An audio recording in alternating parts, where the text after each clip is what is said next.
Hello everyone, my name is Aarti and you're watching HW News. In Marathi there is a saying, Jaat kadhi Jaat nahi, which means caste never leaves you. And the saying is especially true when much of the politics in the country revolves around this caste factor. So why are we talking about it again? Well, that is because caste census demand is back. You can imagine how important the caste factor is to the Hindi heartland politics, especially that it even united the erstwhile rivals Nitish Kumar and Tejashwi Yadav. A cross-party delegation led by Bihar Chief Minister Nitish Kumar met Prime Minister Narendra Modi this morning to discuss the conduct of a caste-based census in the country and in the state, and called on him to take the appropriate decision. Now, members who met Prime Minister included RJD Chief and Leader of the Opposition Tejashwi Yadav, Congress Leader Ajeet Sharma, and those from the left parties, Jitan Ram Manjhi, who is a former Chief Minister and President of the Hindustani Awam Morcha. And now, even though the BJP at the centre has rejected the idea of a caste-based census before this, a representative of the state unit, that too a sitting minister in Bihar Govt Janak Ram, was also present at the delegation. The delegation had reminded the Prime Minister that the Bihar Assembly has twice passed the resolution on holding a caste-based census. And after the meeting, the leaders said they are awaiting a response from the Prime Minister. Tejashwi Yadav, leader of the opposition in the Bihar Assembly, said that if animals and trees can be counted in the country, so can people. A caste census will be historic, pro-poor measure. The delegation also apparently told the Prime Minister that if the centre feared a caste-based census would lead to tension in the country, collecting information on religion should also be avoided. Now, not only parties from Bihar, if you remember, even other opposition parties in the parliament during the monsoon session supported the demand for a caste-based census. There are also hush-hush murmurs within the BJP in favor of the caste census. But BJP government at the centre is a bit wary of it. Many fear that if caste census is allowed, it will lead to a Mandal 2.0 in Indian politics. So what is this caste census? Why the demand for caste census? And what is the fuss over Mandal 2.0? We will discuss this in today's video, but before that, if you're watching this video on YouTube, please make sure you subscribe to our channel, and if you like this video, please give us a super thanks. Please do comment below the video as well. Now let us first talk about the Mandal Commission protest. Protesting students are not new to our country. In fact, some of the major protests in the country were done by students. Although today, students taking part in such protests are branded as anti-national. But yes, like the JP movement, in the 90s, anti-Mandal Commission protest flared up across the country. Mandal Commission was set up in 1979 January by Morarji Desai government to identify the socially or educationally backward classes, to consider the question of seat reservation and quotas for people, to redress the caste discrimination, and used 11 social, economic and educational indicators to determine the backwardness. Now, it was chaired by BP Mandal. The commission submitted the report to the president a year later on December 30th, 1980, and it recommended 27% reservation quota for OBC, resulting in total 49.5% quota in government jobs and public universities. However, it was only a decade after the report came out that the then government decided to implement the recommendation. At that time, VP Singh of Janata Dal was the Prime Minister of the country. The decision led to widespread bunds, chakka jam, dharnas and violent protest.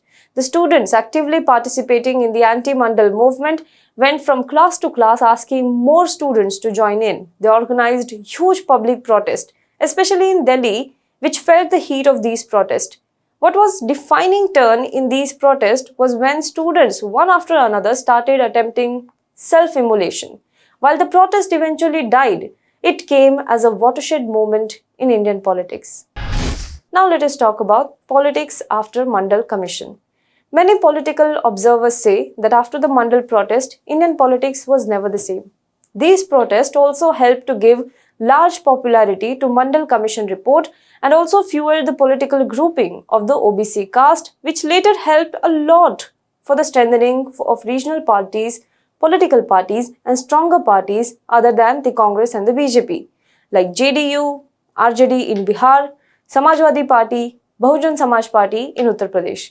All of these political parties focused on the OBC groupings. Many OBCs stopped voting for upper caste notables and preferred to elect representatives from their own social category to parliament. In the Hindi belt, the percentage of OBC MPs nearly doubled from 11% in 1984 to more than 20% in the 1990s, whereas proportion of upper caste MPs dropped from 47% in 1984 to below 40% in the 1990s. By 2004, upper caste presence in the Lok Sabha had fallen to 33%, while 25% of the MPs were OBCs.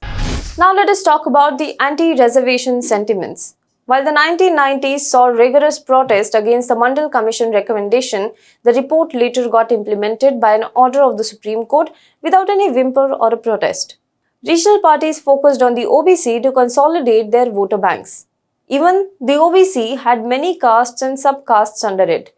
So there was consideration of caste equation when two parties joined hands before the elections. Leaders like Lalu Prasad Yadav, Nitish Kumar, Mulayam Singh Yadav, Mayawati, especially when it came to Dalits, late Ram Vilas Paswan, rose to become powerful regional leaders. So powerful that even national parties like Congress and the BJP could not ignore them.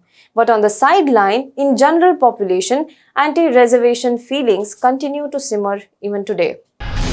Now let us talk about the caste census and the Indian politics. Now the question is, what has caste census got to do with all of this? It is just documenting the castes of people, just like census documents other elements like religion, income, family members, etc. But there is another way of looking at it. The census was conducted for the first time after independence in 1951.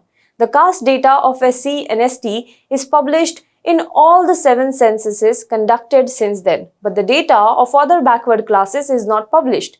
In the absence of such data, the OBC population of the country cannot be accurately estimated. The current reservation to the backwards is based on 1931 census. The OBC population in the country at that point of time was 52%. During the election, on the basis of their election surveys and estimates, different political parties keep either overestimating or underestimating this figure. Now, experts say that the basis of the reservation that SC and ST category gets in the country is their population percentage. But there is no existing basis for OBC reservation. If there is a caste census, it will have a solid basis. After the census, the reservation will have to be made more or less depending on its number. Now let us talk about what is exactly BJP's Catch-22 situation in this. Since the caste census will help form a basis for the OBC reservation, several political parties, even own leaders of the BJP, are demanding it. But BJP looks very reluctant. The Home Ministry has denied such census in the Rajya Sabha in the budget session and in the Lok Sabha in the monsoon session. In his reply, Minister of State for Home Ministry, Nityanand Rai, has said that like every time, this time also there will only be caste census for SC and ST categories. So why is BJP so hesitant of conducting caste census of OBCs? Well, that's because of the fear of what might unfold and what will be the implication for the BJP. Say for example, the caste census reveals that OBCs account for more in terms of population than the current quota which is given to them. In such case, the government has to revise the quota and increase it. But if it does that, it risks angering the upper caste Hindus who form its core voter base. This may trigger anti-Mandal protest situation all over again, which could be politically fatal in the face of UP election and also 2024 elections. Now consider if the OBCs account for less than the current reservation given to them, then the government has to reduce the quota. This may anger the OBCs. Now the BJP had been trying hard to consolidate the Hindu voter bank. But due to the powerful regional parties focused on the caste leadership, it became difficult for it to penetrate the Hindi belt politics. This changed in 2014.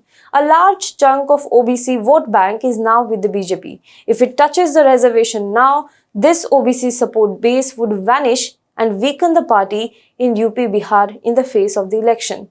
One also has to understand how the findings of the caste census will give new purpose to the regional parties who are unable to counter BJP, especially on the issues regarding nationalism.